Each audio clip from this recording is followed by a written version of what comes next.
भगवान के पास दो शक्तियां हैं, एक है माया और दूसरी है भक्ति। जब कोई भगवान के समक्ष जाता है और भगवान को प्रणाम करता है तो वह पूछते हैं, बोलो क्या चाहिए, माया चाहिए या भक्ति। भक्त पूछता है, भगवान दोनों में क्या अंतर है। भगवान बोले, देखो दोनों में एक ही अंतर है। अगर तुम्हें नाचना है तो माया ले जाओ, और अगर मुझे नचाना हो तो भक्ति ले जाओ। क्योंकि जीव जिसके वश में रहे उसका नाम माया, और भगवान जिसके वश में रहे उसका नाम भक्ति। भगवान के राज्य में समस्त संसार नाचता है, जबकि भक्ति के राज्य में भगवान स्वयं नाचते हैं। किसी ने पूछा, भक्ति क्या है?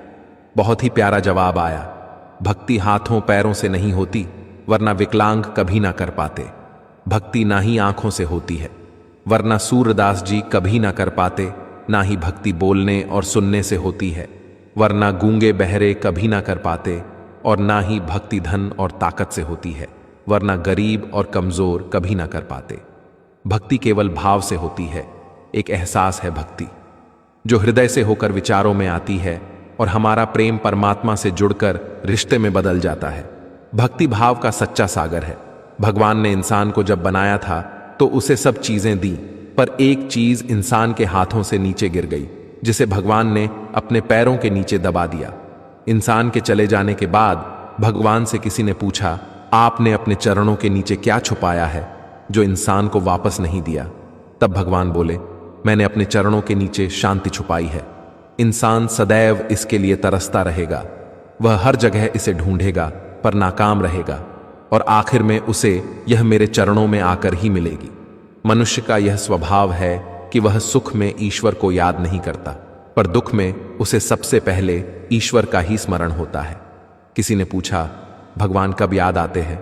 उत्तर मिला, धर्मात्मा को हर समय, पापी को मृत्यु के समय, चोर को पकड़े जाने पर, गरीब को भूख लगने पर, धनी व्यक्ति को बीमार हो जाने पर, कंजूस को पैसा खो जाने पर, किसान को वर्षा ना होने पर, और मुसाफिर को ट्रेन छूट जाने पर, व्यापारी को नुकसान हो जाने पर, विद्यार्थी को परीक्षा में असफल होने पर, इंसान को विपरीत परिस्थितियों में ही भगवान याद आते हैं। दुख में सिमरन सब करे, सुख में करे ना कोई। जो सुख में सिमरन करे तो दुख काहे को होए। सब दरवाजे बंद हो जाए, तभी एक दरवाजा कभी बंद नहीं होता, और वह है ईश्वर का दरवाजा।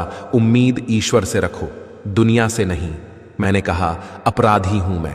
ईश्वर ने कहा, क्षमा कर दूंगा। मैंने कहा, परेशान हूं मैं। ईश्वर ने कहा, संभाल लूंगा।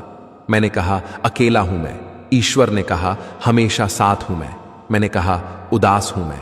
ईश्वर ने कहा, नजर उठाकर देख, हर वक्त तेरे आसपास हूं मैं। जब आप भगवान का ध्यान करें तो हमेशा यही प्रार्थना करें, हे प्रभु, अगर किसी समय मैं आपकी उंगली पकड़ना भूल जाऊं तो आप मेरी बांह पकड़ना कभी मत भूलना। अगर मैं आपको कहीं साथ चलने के लिए बोलना भूल जाऊं तो भी आप स्वयं मेरे साथ चलना कभी मत भूलना।